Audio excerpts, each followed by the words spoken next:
Breaking news Montha తుఫాన్ కారణంగా బాపట్ల జిల్లాలో వేల ఎకరాల్లో పంట నీట మునిగిపోయింది. వేమూరులో వందలాది ఎకరాల్లో వరి పంట నీట మునిగింది. చాలా మంది రైతులు కౌలు తీసుకొని వరి సాగు చేస్తూ ఉంటారు. తుఫాను దెబ్బ కారణంగా సర్వం కోల్పోయామని రైతులు కన్నీళ్లు పెట్టుకుంటున్నారు. మరో 15 నుండి 20 రోజులు ఉంటే బయటపడిపోయే వాళ్ళమని, అంతలోనే తుఫాన్ రూపంలో పంటలు నాశనమయ్యాయని అంటున్నారు. మరింత సమాచారం మా ప్రతినిధి రాజేష్ అందిస్తారు.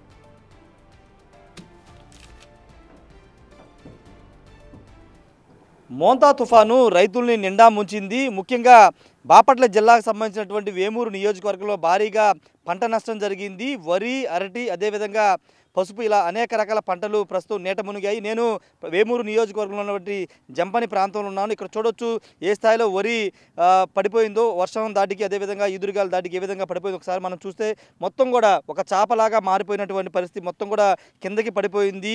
ఇది కీలక దశ, వరి పంటకి ఇది కీలక దశలో పడిపోయింది. ఇప్పుడు ఈ పంట దేనికి పనికిరాదని రైతులు చెప్తున్నారు. ఒకసారి చూస్తే ఇక్కడ మొత్తం నీట మునిగినటువంటి పరిస్థితి, మొత్తం పంట అంతా కూడా ఇట్లా నీట మునిగిపోయింది. ఇక ఎందుకు పనికిరాదని రైతులు చెప్తున్నారు. బాపట్ల జిల్లా వ్యాప్తంగా మోంతా ఎఫెక్ట్ కారణంగా చాలా వరకు నష్టం జరిగిందని అధికారులు చెప్తున్నారు. ఇప్పటివరకు ప్రాథమిక అంచనా ప్రకారం దాదాపు 66,000 ఎకరాల్లో పంట నష్టం వాటిల్లిందని చెప్తున్నారు. ఇదంతా కూడా పొట్టపోసే దశ అంటారు. అంటే వరి విత్తనాలు వచ్చే దశ ఇది. వరి విత్తనాలు వచ్చే దశ దాటిన తర్వాత ఏదైనా పనికొచ్చే అవకాశం ఉండేది, కానీ ఇప్పుడు ఇది విత్తనాలు ఈనుతున్న దశ కాబట్టి ఇక దేనికి పనికిరాదని చెప్తున్నటువంటి పరిస్థితి అయితే ఉంది. అంటే మాకు కొంచెం ఇది మోందా ఎఫెక్ట్ బాగా తీవ్రంగా ఇబ్బంది చేసి నష్టం బాగా కలిగించింది.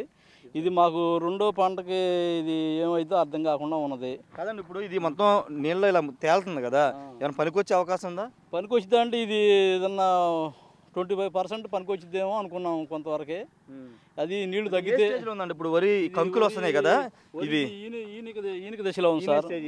ఈనిక దశ. ఓకే. కాకపోతే పూర్తి స్థాయి టైం పట్టింది. ఇంకా 15 రోజులు టైం పట్టింది సార్. ఇది 15 రోజులు అయితే కొంత సేఫ్ అయ్యేవాళ్ళు మీరు. ఇంకా 15 రోజులు అయితే కొంత సేఫ్ అయ్యేవాళ్ళం. ఈ లోపల ఈ ఎఫెక్ట్ మాకు కొంచెం తీరం లోటు సార్. ఇది నేను 7 ఎకరాలు వేసాను, నాకు 5 లక్షల దాకా ప్రాఫిట్ లాసు.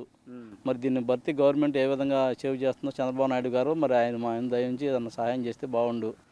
లోకల్ ఎమ్మెల్యే కానీ లేకపోతే అధికారులు, వ్యవసాయ శాఖ అధికారులు వచ్చారా? మీ పొలాన్ని పరిశీలించి వెళ్ళారా? ఇక్కడ మాకు నక్కానంద్ బాబు గారు వచ్చి చూసి వెళ్ళారు సార్. ఇంతకుముందు ఆయన కూడా అధికారులు కూడా వచ్చి చూసి వెళ్ళారు. ఇక ఇప్పుడు మీరు కొంతమంది రైతులు కూడా చూసి వెళ్తున్నారు. ఇక్కడ ఇది రోడ్లు అయ్యేసరికి ఇంకా అంటే లోన కూడా కొంత ఇంకా పడిపోయినాయి సార్. అంటే మీరు లోనకి వెళ్ళలేని పరిస్థితుల్లో కాబట్టి ఇక్కడ దగ్గరలో చూస్తున్నారు. 4 ఎకరాలు పడిపోయింది. నేను 35,000 కౌలుకి వేస్తున్నాను బూతుమల్లిలో. ఎకరానికి 30,000 పెట్టుబడి అయింది. మొత్తం 65,000 మొత్తం పడిపోయింది. నీళ్ళలో మునిగిపోయింది. నీళ్లు బయటికి వెళ్ళవు. సేమ్ నాది కూడా ఇంతే స్వామి. ఈనింది పడిపోయింది. 15 రోజుల ముందు ఇది తుఫాను కారణంగా మొత్తం కూడా డ్యామేజ్ అయిందని చెప్తున్నారు. ఏదేమైనప్పటికీ ప్రస్తుతం మోంతా తుఫాన్ అనేది రైతులకి నిజంగా విషాదాన్ని మిగిల్చింది. ఎక్కడ చూసినా రైతులందరూ కూడా తమ పొలాన్ని చూసి కన్నీళ్లు పెట్టుకుంటున్నారు. దాదాపు అంటే రైతుకి వ్యవసాయమే ప్రధాన వనరు కాబట్టి ఇప్పుడు ఈ పంట నష్టపోవడంతో ఏం చేయాలో తోచని దిక్కుతోచని స్థితిలో ప్రస్తుతం రైతులందరూ ఉన్నారు. వాళ్ళందరినీ కూడా ప్రభుత్వం ఆదుకోవాలని చెప్తున్నారు. ప్రస్తుతానికైతే వేమూరు నియోజకవర్గం మొత్తం 12 గ్రామాల్లో పంట నష్టం అయితే అయింది. ప్రాథమికంగా అంచనా వేశారు. ఇంకా పూర్తి స్థాయిలో నివేదిక సిద్ధం చేసి రైతులను ఆదుకుంటామని ప్రభుత్వం అయితే చెప్తుంది.